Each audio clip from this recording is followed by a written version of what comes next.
అందరికీ నమస్కారం.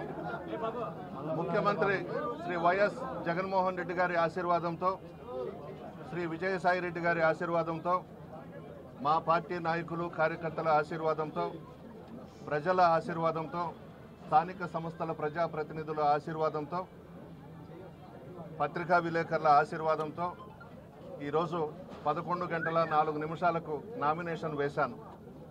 ముఖ్యమంత్రిగా శ్రీ వైఎస్ జగన్మోహన్ రెడ్డి గారు ప్రమాణ స్వీకారం చేసిన తర్వాత సంక్షేమ పథకాలకు శ్రీకారం చుట్టి రాష్ట్రంలో పార్టీలు, కులాలు, మతాలు చూడకుండా, రాజకీయాలే చేయకుండా సంక్షేమ పథకాలకు శ్రీకారం చుట్టారు. దాదాపు 2,75,000 కోట్లు పార్టీలకు అతీతంగా పేద ప్రజలందరికీ కూడా ఇవ్వడం జరిగింది. మరలా ఈ ఎన్నికల్లో వైఎస్ఆర్ కాంగ్రెస్ పార్టీ అధికారంలోకి రావడానికి, జగన్మోహన్ రెడ్డి గారు ముఖ్యమంత్రిగా ప్రమాణ స్వీకారం చేయడానికి ఈ సంక్షేమ పథకాలే మాకు శ్రీరామ రక్ష. పార్టీలు చూడకుండా పెద్ద ఎత్తున సంక్షేమ పథకాలు ఇచ్చాం. ఈరోజు పేదలందరూ కూడా జగన్మోహన్ రెడ్డి గారి వైపు ఉన్నారు, ధనవంతులు, కోటీశ్వర్లు చంద్రబాబు వైపు ఉన్నారు.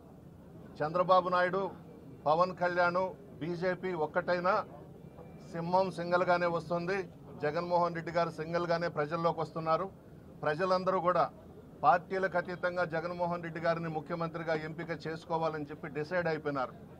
ఎవ్వరు ఎన్ని కుట్రలు బనినా మరలా మా ప్రభుత్వమే అధికారంలోకి వస్తుంది.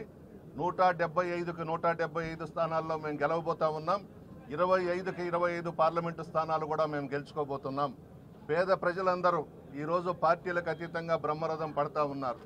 వీళ్ళు ఎన్ని కుట్రలు చేసినా, కుతంత్రాలు చేసినా మరలా వైఎస్ఆర్ కాంగ్రెస్ పార్టీని పేదలందరూ కూడా ముక్త కంఠంతో గెలిపించుకొని జగన్మోహన్ రెడ్డి గారిని ముఖ్యమంత్రిగా ప్రమాణ స్వీకారం చేసే విధంగా, పట్టాభిషేకం చేసే విధంగా ప్రజలు నిర్ణయం అయిపోయినారు.